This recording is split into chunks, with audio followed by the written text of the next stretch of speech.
Պարոն Մանուկյան, բազմից է եւ ընդդիմադիրների եւ հասարակական սեկտորի ներկայացուցիչների զոհված զինծառայողների ծնողների կողմից ընդգծվել, որ Հայաստանում իրավապահ համակարգ գոյություն չունի, գլխավոր դատախազություն գոյություն չունի։ Հետևաբար գոյություն չունեցող կառույցից պահանջելը ինչքանով է իմաստավոր։ Մի անգամ եւս կվավերացնենք, այնուամենայնիվ շատերը լսում եք, որ շարունակաբար խոսվում է այն մասին, որ այս ԿՊ-ական պարագլուխները տևական հանցագործություններ են գործում տարբեր աշճանի, տարբեր որակների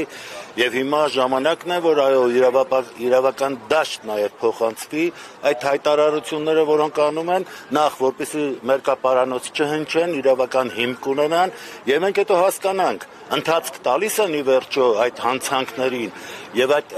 հանցանքների գնահատականը մենք պիտի կարողանանք ստանալ նաեւ մեր ժողովրդի պահանջով եւ դուք հիմա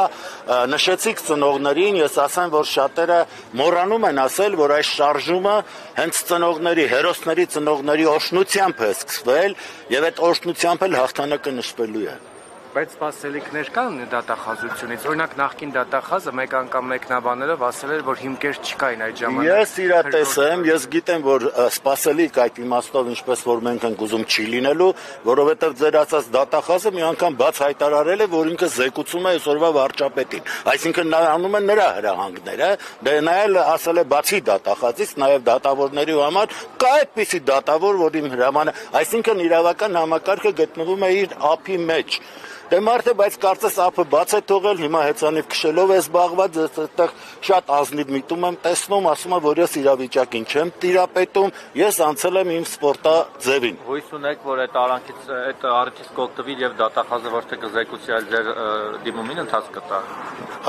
Եթե անգամ ընթացք չտրվի կամ ձևական հոլովույթի մեջ հայտնվի, միևնույն է մենք պարտավոր ենք իրավական դաշտ փոխանցել այն, ինչը հայտարարում ենք։ Ես գոնե գիտեմ, որ դարակազմիկ հանցագործների հետ գործ ունեմ, եւ ես գիտեմ, որ իրավական գնահատականը լինելու է նաեւ քաղաքական գնահատական, որը կլինի իշխանափոխությունից հետո, եւ այդ ժամանակ վստահորեն ձեր բոլորի առջև կանգնած կասեմ, որ այո, արդարադատությունը հաղթելու է։ Տեսեք, երբ որ հանրությունը գլխավոր դատախազ Աննա Վարդապետյանին տեսնում է Նիկոլ Փաշինյանի ընտանիքի անդամների շատ ջերմ շփվելիս, իր մոտ հարց է առաջանում, այդ դեպքում որքանով պետք է արդարադատությունը պահպանի նույն գլխավոր դատախազը։ Օրինակ, երբ որ ինչ-որ քրեական գործեր առնչվեն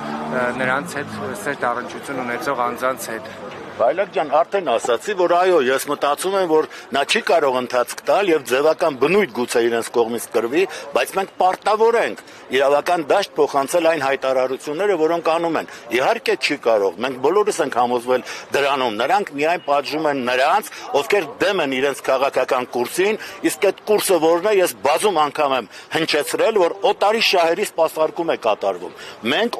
չկանք, մենք ընդհանրապես տեսանելի չենք եւ ուրեմն այստեղի գործիչների իշխանությունը զավթացների մասին է խոսքը եւ նրանք ովքեր դրսից են գործում, Հայաստանը շրջանցվել է, հայ մարդը շրջանցվել է։ Այսօր խոսում են ամեն ինչից, տարածաշրջանում նոր պատերազմներ է հասունանում։ Մեր դերը որն է, մսկի դեր չեն տեսնում, մեզ տեսնում են դուրս այս տարածքներից, կամ սա պիտի այստեղ ունենայից ռազմական ներկայությունը կամ են մյուսը, որպեսզի իրենց հարցերը լուծեն Իրան, Ռուսաստան, մյուս, մենք չկանք, մեզ չեն նկատում։ Այսինքն մեր երկիրը որպես միավոր այլևս գոյություն չունի իրականում։ Այն թղթի վրա ինչ կա, ինչ չկա, դա էլ է կամաց հանձնում, մանավանդ որ ասել են, որ կադաստրի վկայական էլ չունենք։ Դեպետ այդ վկայականը հետո տեսա, որ այն գիրքը, որը իր սիրելի Էրդողանը նվիրեց, դա նաև իր մեջ պարունակում է այդ վկայականը։ Պարոն Մանուկյան, ասում եք Հայաստանը չկա, բայց նույն օրինակ Սերգեյ Լավրովը Հայաստանի արտգործնախարարին հարցում արդյոք Հայաստանում կվադրոբեռներ կան։ Հիմա եթե Հայաստանը չկա, բայց կվադրոբեռներ կան Հայաստանում։ Ես Սերգեյ Լավրովի հայտարարությունները իմ համար որևէ նշանակություն չունեն։ Ես մի անգամ ասել եմ, ես նրան համարում եմ ժամկետանց քաղաքական գործիչ եւ այն առումով, երբ պատերազմը ուրեմն երկու եղբայր պետությունների մեջ եղավ, ես սա համարում եմ նաև իրենց դիվանագիտական պարտությունը։ Եվ նրա ասածը ինձ համար որևէ հիմք չի, որևէ գնահատական։ Ես ուզում եմ ասել, որ Ռուսաստանը ամեն դեպքում ընդունում է, որ Հայաստանը որպես սուբյեկտ գոյություն ունի։ Դե պետք է ընդունեն այնքան ժամանակ, մինչև այդ փաստացիորեն արդեն տարօհեն ամեն ինչ, եւ հիմա խոսում են նոր տարածքների հանձնման մասին, եւ ես չեմ տեսնում որևէ ուժ, որը գա կանգնի միանա սրբազան շարժման, ասի մենք տերենք մեր երկրին, եւ մենք այո այդ տարածքները պաշտպանելու ենք, չենք թողնելու, որովհետեւ մենք պիտի կարողանանք ճիշտ սերունդներին ինչ որ բան փոխանցել, ոչ չի կարելի մսխել ամեն ինչ, ոչ չի կարելի վերացնել աչքներիս առաջ մի ամբողջ պետություն, երկիր, որը դարերի հազարամյակների կենսագրություն ունի։